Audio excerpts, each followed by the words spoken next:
Because even if this side of the head was intact, the rest on us, so we know that certainly was not blown away, so there was nothing to support it.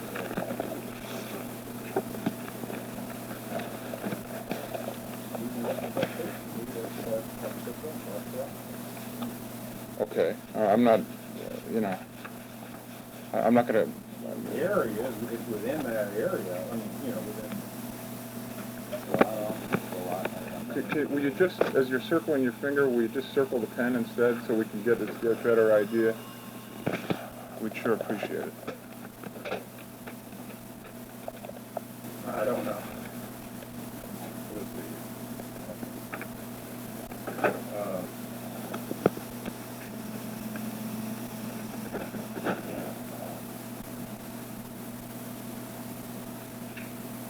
I'm not certain because I knew what I was talking about in terms of having done a very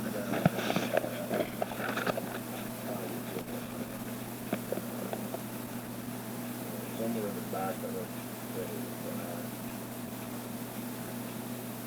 but what the blast injury that we couldn't recognize, you could have an opening here and you have multiple bone fragments around here, so it's got a lot bigger injury. Than what you see. Yeah. Of course, I recognize that. And so, you know, it might have been twice that big. And you still might not appreciate it. It's still intact.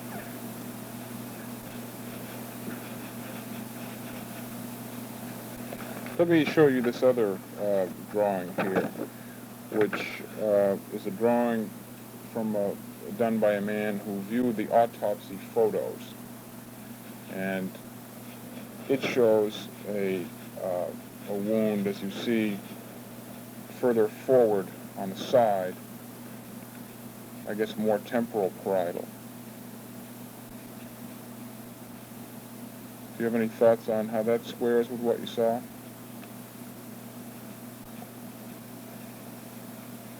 Well, as far as, would you say that this whole part's gone? That's what it's meant to say, that the defect there. Would not have been my impression.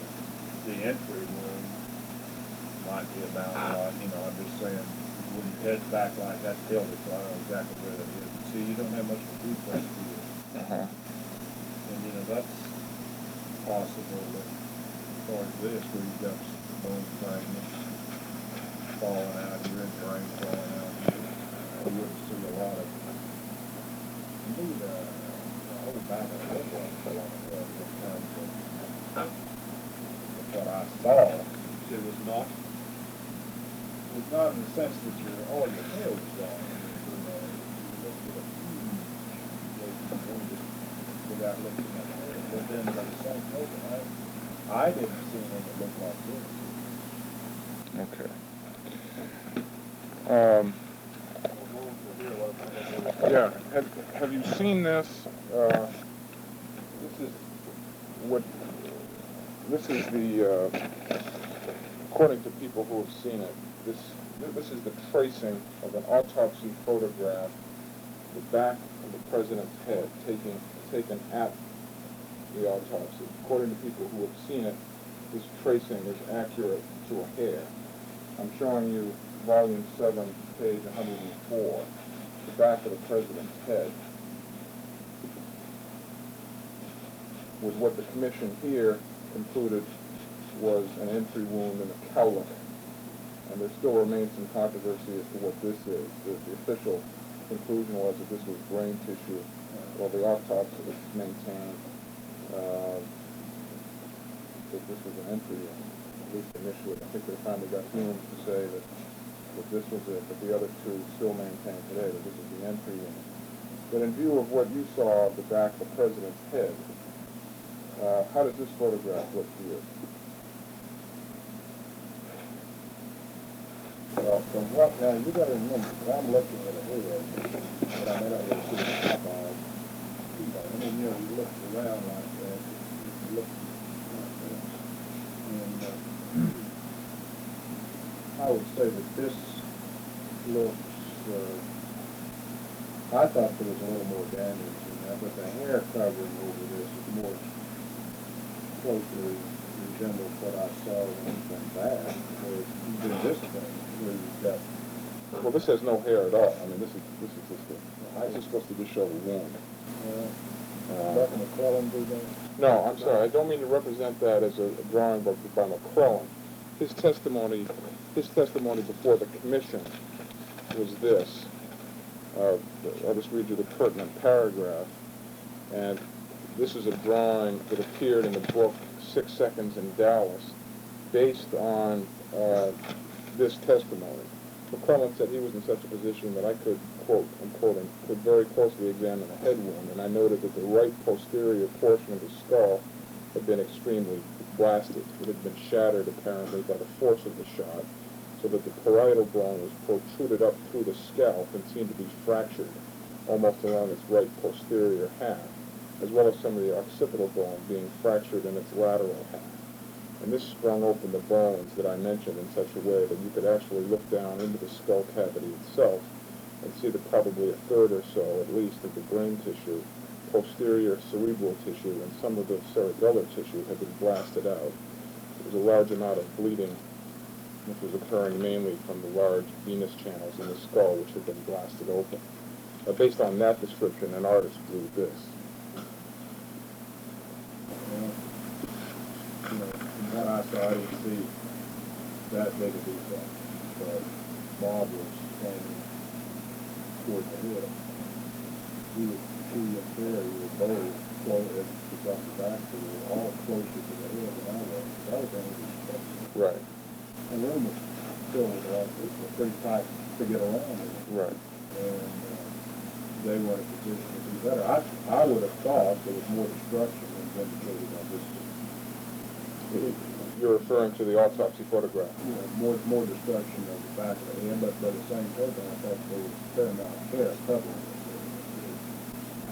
which, you know, this shows to be a lot of hair. In other words, this doesn't show much skull destruction at all. Mm-hmm. And you thought there was more. Yeah.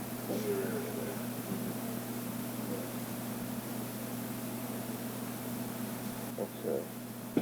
I thought his face was a little bit relaxed.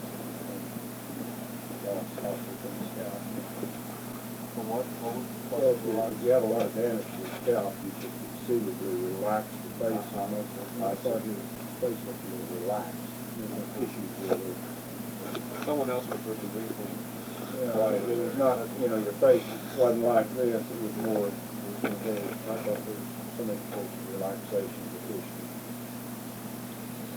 tissue. Doctor, do you recall talking to a critic named David Lifton? He's written this new book that you may have heard about. You didn't talk to him? Nothing I know of.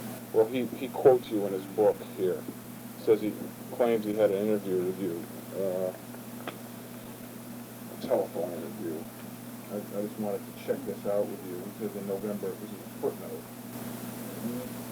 In November of 1966, Dr. Jones told me, You know, I don't remember it, but where was it? well, apparently it was a telephone interview. I'm checking the footnote citation. Dr. Jones told me the whole back side of his head was blown off, and there were fragments of skull hanging out. It appeared to be more on the right side than on the left side. I wanted to ask you about that. See if you, My impression was there was a lot of defect in the back of the head. on the, It skull fragments. so that It you would. was more, my impression was there was more on the right than the left. Okay. So you don't have any problem with that quote? Well, I guess you could question whether it's the whole backside and then say it was more to the right than to the left, because obviously it couldn't be the whole backside if it was more on one side than on the other. But I think if I interviewed him, my intent was to indicate that there was a fairly, my impression was that there was a fairly large injury. Because I don't think you have a lot of bone fragments and brain hanging out from a small wound, like a missile wound like this. I don't think we've gotten that. I think we have to assume that there's a fairly good sized defect. Okay. Well, all of this is hard. I think we got further with you than maybe you. I don't know. We're glad at least you talked to us this much. Posterior wound, the one that's down here, has never been resolved, really. The one in the upper vertebrae area. Yeah. The one that shows closes. Yeah. Yeah. You all be sensitive. And, you know, when we first saw it, we thought that was an infant. That was our initial. Right. And just without going into very detail, but you looked up and said that probably that went to lose. Maybe the vertebral column and went out the back to it, you know, it was an exit. And it wasn't until the other studies were done and we found out that there was a wound back here that it became possible. I mean, coming in the throat, hitting the vertebrae and bouncing up? Yeah, we didn't know how he was shot. Yeah. I had no idea. Somebody could come in and shot him on one side, perhaps. Do you generally believe the Warren report and think it's fair and accurate? No, I have no reason to disbelieve it, really. I would not have constructed it that way without any information, maybe, but now that the information is available and that explanation's been made, I could accept it.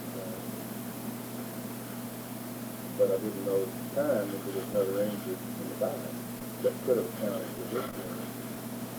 You know, if this injury is no larger than this wound, I guess there's always a dilemma of if it could go in here, the same size wound and come out here, why couldn't it go in here and come out here at the same size too?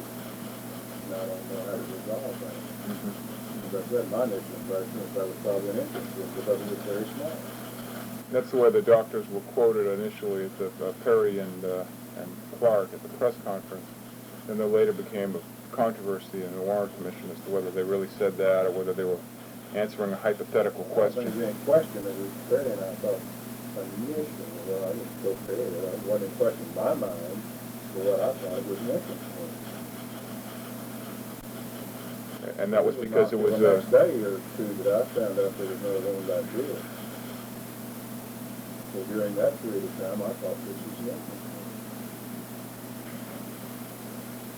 it wouldn't have had to have exited necessarily, would it? No. But the fact that there's another wound back here, I mean, it's always been a dilemma whether it be shot, you know, if this was a tangential wound, then I suppose it would be logical if there's another shot, but this would be an entrance, maybe, you know? Yeah. But it turns, because you know, theoretically both the entrance and the exit are the same size. To me, this was a very small wound, and it was an entrance wound. And I would have thought that it would have taken a larger wound to be an exit wound, but after ballistic studies were done, the bullet does not fragment, does not strike bone, does not tumble, then it's theoretically possible to have an exit wound that's essentially the same size as an entrance. But we turn that same thing around and say, okay, if it's the same size, then with an entrance and which was an exit, and I don't know the answer to that. Having seen those drawings, though, you can understand why, you know, all the field I don't see how you're going to Well, maybe with that much matter, you know, he had a lot of hair off the cars to decide what was going on under the sky in terms of the extent of blasting until an autopsy was done. And I would assume that what you saw was not as large as what was covered would remain south and north. Because I think you probably the destruction was greater than what you would initially see if you dissected all our bodies afterwards. So I would assume that we would see more fragments.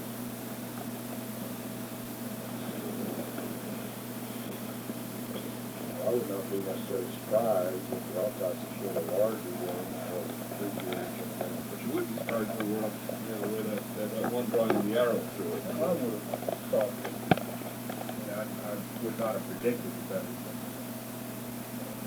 And you have some trouble accepting that that's consistent with what you did see.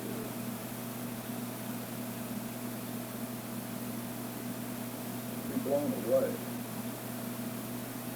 Loss of tone. Yeah, which is what that indicates. You have trouble accepting that that's what you saw.